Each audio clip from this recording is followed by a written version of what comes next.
ప్రతి అక్షరం ప్రజల పక్షం. HR9 న్యూస్ టీవీకి స్వాగతం, సుస్వాగతం. సత్యసాయి జిల్లా బుక్కపట్నం మండలం అగ్రహారం గ్రామానికి చెందిన తనకంటి నారాయణ స్వామి దివ్యాంగుడు పుట్టపర్తి నియోజకవర్గం ఎమ్మెల్యే అభ్యర్థిగా దివ్యాంగుల తరపున పోటీ చేస్తున్నాడని ఆదివారం వెలుగులోకి వచ్చింది. అన్ని రాజకీయ పార్టీలు దివ్యాంగుల మీద సానుభూతి చూపుతున్నారు, కానీ ఆదరణ చూపడం లేదు. దివ్యాంగులకు స్థానిక సంస్థలో కానీ చట్టసభల్లో కానీ రాజకీయ ప్రాధాన్యత లేదు. రాజ్యాంగ ప్రకారం అమలు చేయడం లేదు. ఒక నామినేట్ పదవి కూడా నోచుకోలేదు. 2024లో జరుగుతున్న ఎన్నికలలో రాజకీయ పార్టీలు దివ్యాంగులను పరిగణలోకి తీసుకోలేదు. గతంలో ఉన్న ప్రభుత్వం, ప్రస్తుత ప్రభుత్వం ఒక్క దివ్యాంగునికి కూడా అవకాశం ఇవ్వలేదు. అనేక మార్లు పార్టీ అధినేతలను కలిసిన ఏ పార్టీ వారు కూడా స్పందించలేదు. ఈ రోజుల్లో రాజకీయ నాయకులకు దివ్యాంగుల ఓట్లు కావాలి, కానీ రాజకీయంగా ఎదగనివ్వరు. భారత రాజ్యాంగం ప్రకారం ఏ పార్టీ అయినా ఒక దివ్యాంగునికి టికెట్ ఇచ్చిన దాఖలాలు లేవు.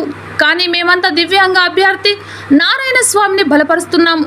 పుట్టపర్తి నియోజకవర్గంలో ఉండే దివ్యాంగులు అందరూ ఐక్యంగా మన అభ్యర్థిని గెలిపించుకోవాలని కోరారు. ఆంధ్రప్రదేశ్ దివ్యాంగుల హక్కుల పోరాట సమితి రాష్ట్ర అధ్యక్షుడు PMD షఫీ మరియు సత్యసాయి జిల్లా అధ్యక్షులు MK రామాంజనేయులు జిల్లా కమిటీ ఏకగ్రీవంగా తీర్మానించడం జరిగింది. జనాభా ఈ ప్రభుత్వాలకు, ఈ పార్టీలకు, ఈ రాజకీయ నాయకులకు మేము కనిపించడం లేదా?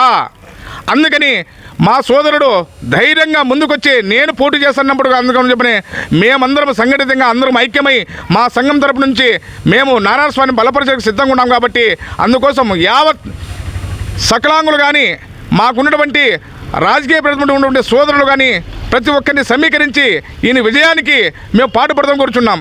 మరి 6,000 రూపాయలు పెన్షన్ అని చెప్పినట్టున్నారు, కానీ ఎవరు కూడా ఏ రాజకీయ పార్టీ కూడా ఇంతవరకు కూడా ప్రసార మాధ్యమాల్లో వస్తున్నాయి, కానీ 6,000 రూపాయలు పెన్షన్ ఉన్నారు, కానీ ఇంతవరకు చెప్పింది ఎప్పుడు ముఖ్యమంత్రి కూడా చెప్పడం లేదు.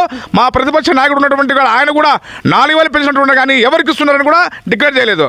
మరి మా దివ్యాంగుల ఊసే ఏ మేనిఫెస్టో కానీ ఏ రాజకీయ నోటి నుంచి కూడా రావడం లేదు. మరి ఈ రాజకీయ పార్టీలన్నీ మమ్మల్ని మీ ఓటు బ్యాంక్గా ఉపయోగించుకుంటున్నారు, కానీ మమ్మల్ని మాత్రము పరిగణన తీసుకోవడం లేదు. అంటే దివ్యాంగులు మేము అంతటి నీచమైన స్థితిలో ఉన్నామా? మా ఓటు మీకు కావాలి. అయితే మా రాజ్యాంగం రాసినటువంటి మా హక్కుల గురించి కూడా మాకు రావాల్సిన 4% కూడా మీకు ఇంప్లిమెంట్ చేయడం లేదు. సత్యసాయి జిల్లా బుక్కాపట్నం మండలం అగ్రహారం గ్రామం తనకంటి నారాయణ స్వామి అయిన నేను మన పుట్టపర్తి నియోజకవర్గం ద్వారా మా వికలాంగుల తరపున ఒక ఇండిపెండెంట్గా పోటీ చేయుచున్నాను ఎమ్మెల్యే అభ్యర్థిగా.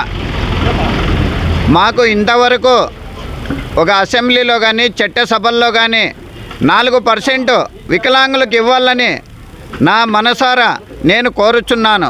ఇంతవరకు మా వికలాంగులకు ఏ గవర్నమెంట్ వచ్చినా ఇంతవరకు ఏం చేసింది ఏంది లేదు.